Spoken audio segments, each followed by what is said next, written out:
अनोखी दोस्ती और सबक। एक गांव में राजू नाम का एक शरारती लड़का रहता था। उसे दरख्तों पर चढ़ना और इधर-उधर घूमना बहुत पसंद था।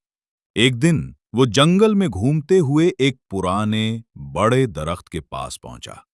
उस दरख्त पर एक छोटा सा कमजोर बंदर बैठा था जो बहुत उदास लग रहा था। राजू ने देखा कि बंदर का एक पांव जख्मी था। राजू, जो आमतौर पर शरारतें करता रहता था, उस दिन बंदर को देखकर उदास हो गया। उसने हिम्मत की और आहिस्ता से बंदर के करीब गया। अपनी शर्ट फाड़कर उसने बंदर के जख्म पर पट्टी बांधी।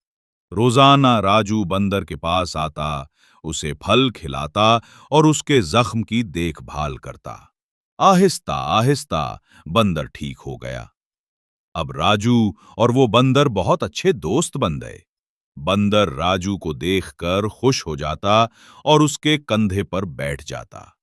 एक दिन राजू जंगल में लकड़ियां जमा कर रहा था कि अचानक एक बड़ा चीता उसकी तरफ लपका।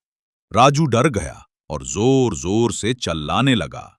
इसी लम्हे वही बंदर तेजी से चीते की तरफ कूदा और उस पर पत्थर फेंकने लगा। चीता हैरान रह गया और बंदर की उस हिम्मत से डरकर वहां से भाग गया।